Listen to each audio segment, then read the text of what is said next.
You may have seen him, sitting in the back of the shoal as if disconnected in some way. There and yet not there, his tinted glasses hiding his eyes from view. What pain would they reveal? What vulnerabilities denied? Was he a man like any other? Or did his life experiences change him in ways we cannot understand?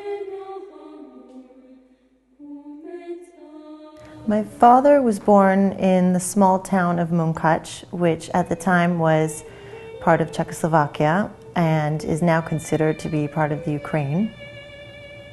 He had 4 brothers and 1 sister, and a mother and father who adored him and who he adored as well. Naki would thrive in the vibrant religious community in Mumkach.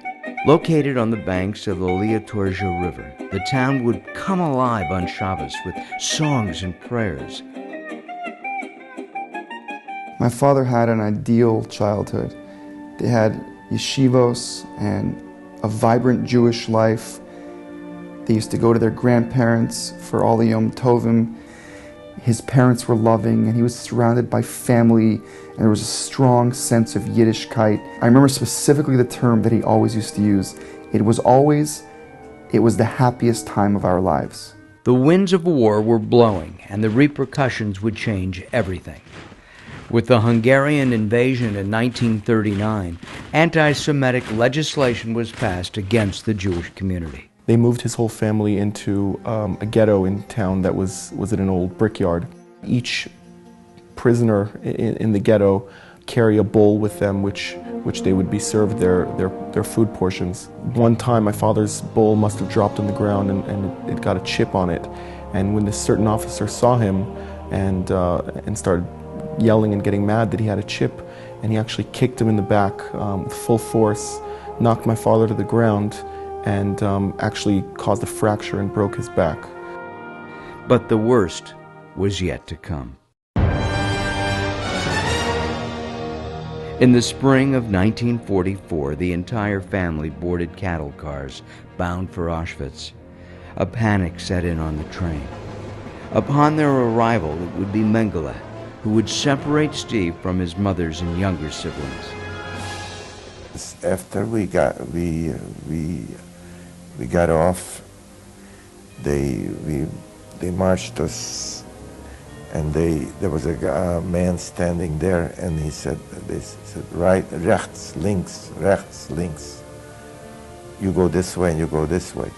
So my mother went this way, so I ran after my mother. So he calls me back and he goes like this, and he says rechts, or this way, points this way. So I ran over there after my brother.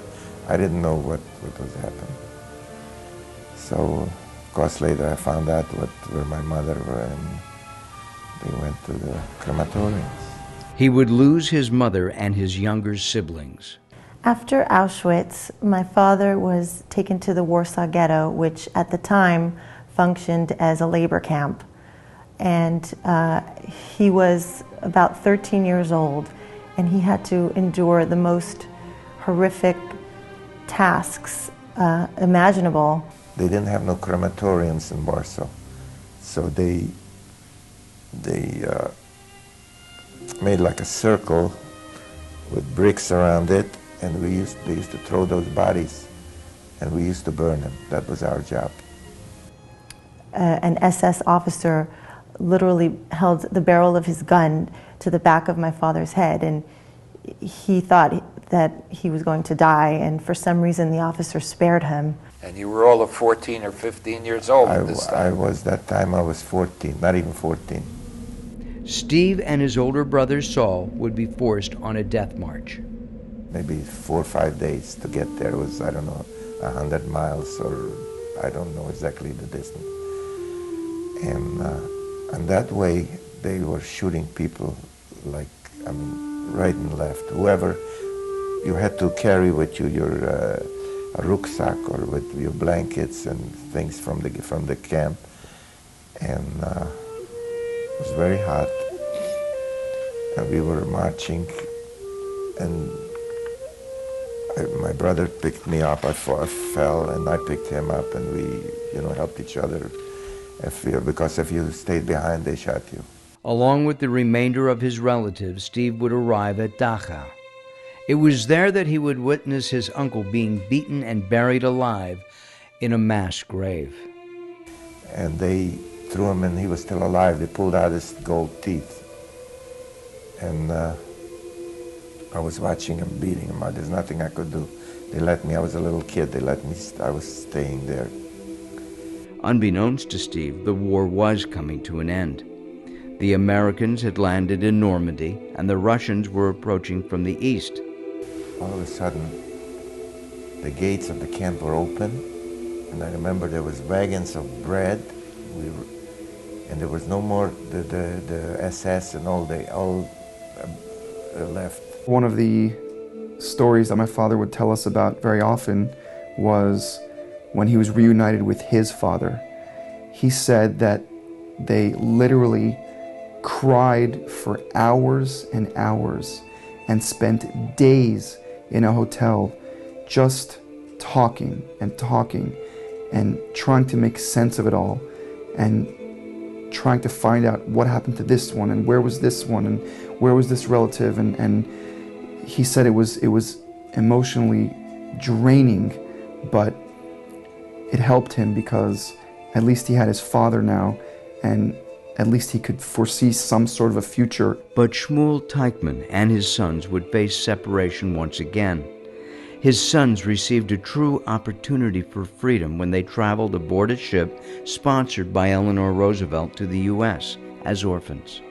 They would be separated for 3 more years, but this time they would be reunited in America for good.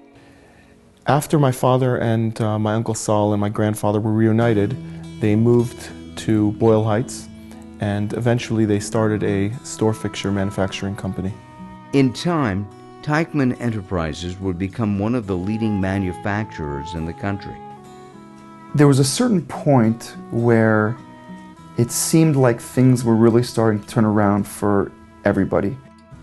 My grandfather got married, and my Uncle Sidney was born. The business was doing well. The rest of the family was moving on. Not that, God forbid, anything could be forgotten, but it seemed like time was starting to heal a little bit. My father was definitely not included in that category. My father had more of a hard time.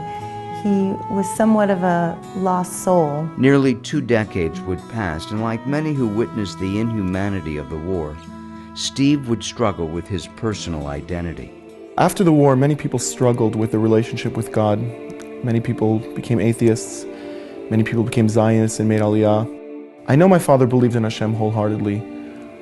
I just don't think that he fit into the mold that other people were following. At the age of 36, Steve would meet the love of his life, Turit.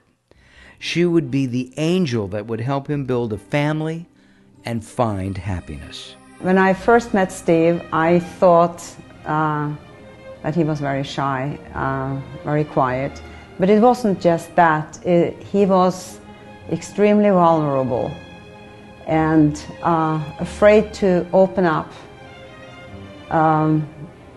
As we got to know each other more and more and longer, I understood why. When he slowly started to open up about what he had been going through in the Holocaust, my feelings for him just, I just wanted to protect this man from the pain and the suffering and all that he had gone through. Against all odds, Steve and Turid would forge ahead. I think my mother really had a very strong impact on my father in terms of his own Yiddishkeit.